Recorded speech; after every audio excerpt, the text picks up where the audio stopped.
This is But Why, a podcast for curious kids from Vermont Public. I'm Jane Lindholm. I host the show. You send us your questions about the world around you, and it's my job, and the job of my colleagues, my teammates, to search high and low for interesting people that we can interview so you can get answers. We love answering all kinds of questions, and it is so cool that technology allows us to talk to interesting people no matter where they are, right from where we are in Vermont. But when we get a chance to go on a field trip, we get really excited. Do you like going on field trips? Recently, we went to New York City, and our first stop in the city was in Harlem, a neighborhood made famous by an artistic and cultural movement called the Harlem Renaissance that took place 100 years ago. This celebration and blossoming of African American art and culture had profound effects on American society. And Harlem is still a place that supports and celebrates Black American dance, theater, writing, and music. We were visiting Harlem to pop in on a professional ballet company called Dance Theatre of Harlem, or DTH. This multicultural group of dancers was hard at work rehearsing and preparing for DTH's 55th season, launching in New York City just 2 weeks from the day of our visit. When we arrived at their rehearsal space, two dancers, Lindsey Donnell and Brockington, were working on a duet, a dance with two people that they'll be performing on stage. Being this close to professional dancers was impressive and intimidating to me.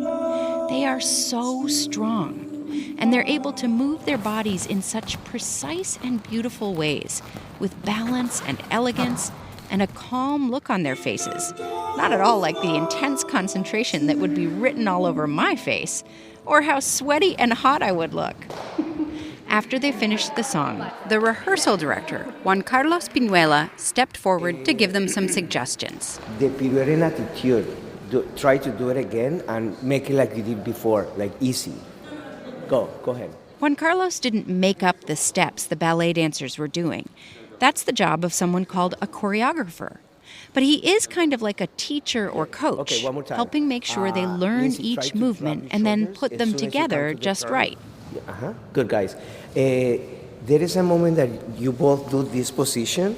If you do it at the same time, it looks nice. Okay. To me, plum.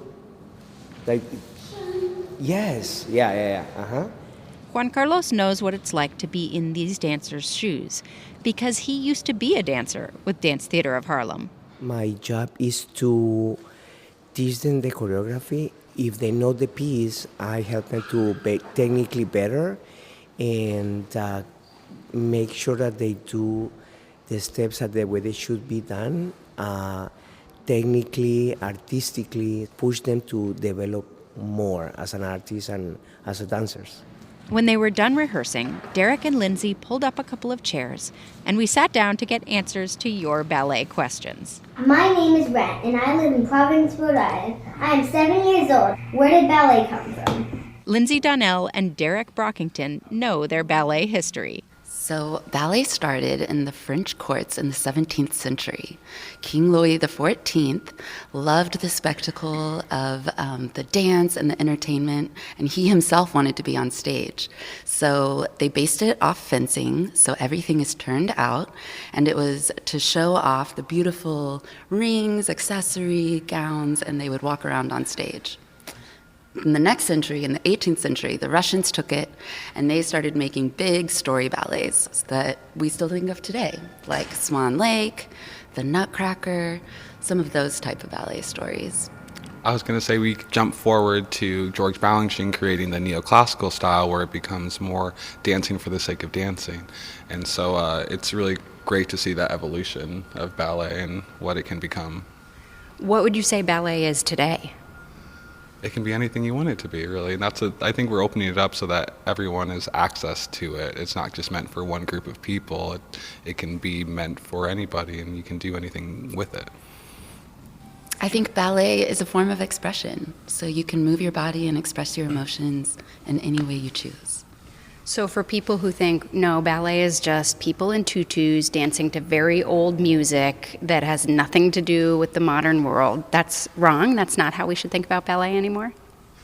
Definitely not. We think of ballet technique as a vocabulary for your body. So you can use, just like we use English, and we can tell stories, or we could talk about the news. We use the vocabulary of ballet to say whatever we want to say. So it doesn't have to be an old story with classical music. At Dance Theatre of Harlem, we actually like to use music from all sorts of time periods and eras. We have a ballet to Motown music. So a lot of it music that people relate to today, too. When you think about ballet, one of the things you might picture is a dancer standing right on the tips of her toes, leaping, stretching, or spinning. When a ballerina dances on the tips of her toes, she needs special shoes called pointe shoes. Hi, my name is Kareem. I'm 7 years old. I live in Phoenix, Arizona. And my question is, how do you make pointe shoes for ballerinas? Ooh, that's a good question, Kareem. There are pointe shoe makers, and it is put together kind of like paper mache. So it's a layer of material, a layer of glue, another layer of material around a sort of molding, and then you let it dry. We cover it in satin, and then it's ready for us to wear. So it's a long process, and then the pointe shoes, as we wear them, our feet sweat, and we work in them, and they break down, so they actually don't last very long. And a dancer can go through up to a pair a day sometimes, because that glue, as it gets hot and wet, it breaks down. Typically, or historically, only female dancers wear pointe shoes, but sometimes that has been changing, and sometimes people decide they want to go on pointe even if they're male dancers. How do you decide who's going on pointe and when? And on pointe means dancing on your toes in those special shoes. Well, first, it's very important that you build the strength in your legs before anyone goes on pointe. And so usually around the age of 11, that's when your bones have finished developing to a point that they can support your body weight and that you can learn enough technique in order to go on pointe. These days, I think it's a matter of interest. If you want to do it, you can do it whether you're a boy or a girl. Derek, do you ever go on pointe? I have not been on pointe, no, but there are so many things about it that it strengthens your feet, and there's so many great things that you learn from it, and it's really a great skill. My name is Harper.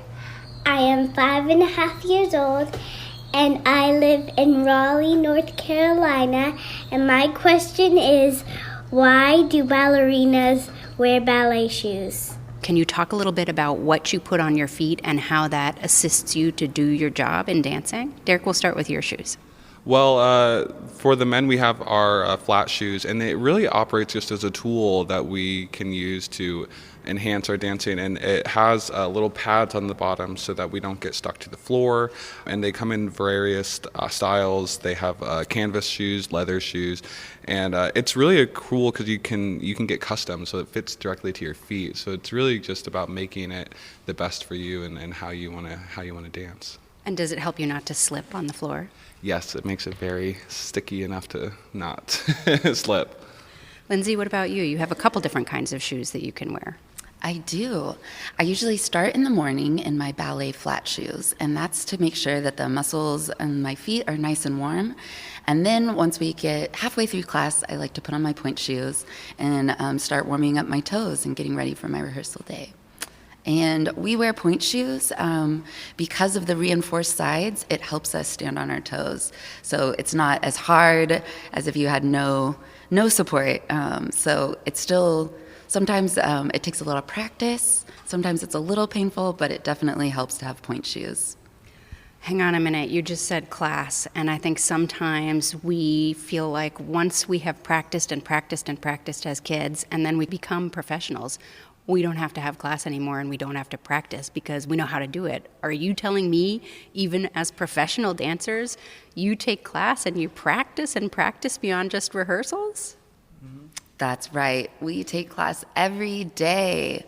We consider it our warm-up to get our muscles into shape and ready to go. That way we don't injure ourselves in rehearsal.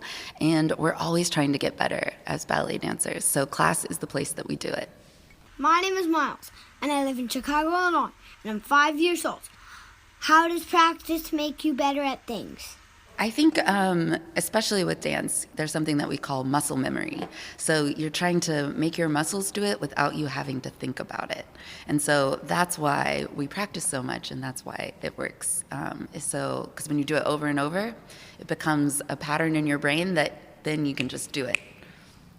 Yes, I would say that repetition is key, but also that you are going to have bad and good days. It goes up and down, but just know that when you're doing it every day or you're practicing it, you're going to keep getting better. And you will have downs, but your highs are going to be way higher. We were thinking about it earlier, and we were like, it's like tying a shoe. Because I remember when I first started tying my shoe, it was really difficult, and it took me a long time, and I had to think about it really hard. And now I'm to a place I don't even think about it. Coming up, is dance a sport? This is But Why, a podcast for curious kids. I'm Jane Lindholm. We're at Dance Theatre of Harlem today, learning from dancers Lindsey Donnell and Derek Brockington. One of you had a question about the incredible strength and skill it takes to do ballet, and whether dancers should get more credit as athletes. Hi, my name is Marin, and I'm 12 years old. I live in Eden Prairie, Minnesota. I want to know, are dance and gymnastics sports? And if so, why doesn't the general public think of them that way? Well, I'll speak on dance first. And dance is, because my dad was actually a coach, so I always wanted it to be considered a sport as well. And it is very, very athletic in the sense of how we train and how much effort we put in. But it's also an art form, and that comes back, I think, to the expression. And we're not necessarily competing for who will win or beat the other team. We're doing it for the love and the beauty, and I think that's what makes it an art form. But push people to recognize how athletic it is, for sure, Marin. And the thing about dance is we're doing the same thing that maybe football players are doing, where we have this huge audience watching us, and we have to make it look easy. And that is one of the big things that I think dance separates itself from. So I think it can be both a sport and an art form. It's just different qualities. Marin is a dancer and a gymnast and feels like they don't get enough credit for that, and that people are often telling Marin, like, that's not a real sport. And it doesn't feel great to be told it's not a sport, because it sort of feels like they're not respecting how strong you have to be and how much you have to practice and what skills you need to have. Do you feel like you get respect for the strength and athleticism that you have in this profession? Well, I have tried to stop thinking about what other people think and do it just for me, because usually when I can focus on other people's opinions, it leads me down a hole that isn't necessarily healthy. And so if I enjoy it and I'm doing what I want to do, then that's what I go with. I agree.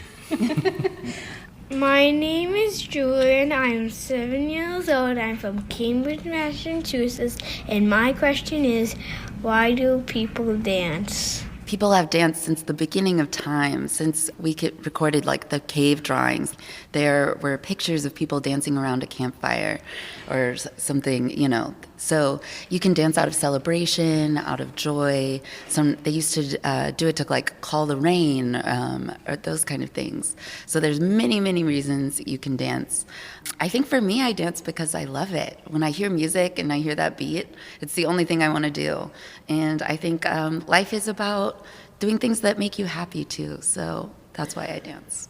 People can dance for multitude of reasons. There's so many, and I think that for me, I dance because it is a way that I can express myself. I don't always have my way with words, so dancing is a great way for me to get out what I want to say or to make somebody else feel something, and I think that is super important as to like why I do what I do. What do you feel like you're expressing when you're dancing? I'm expressing my own emotions. I'm expressing intention for my work, and I am also just doing it so that other people can see that they can do it too. I feel like that's part of my dancing is not only just for myself, but I'm doing it so that people who are watching there can believe that they can do it too.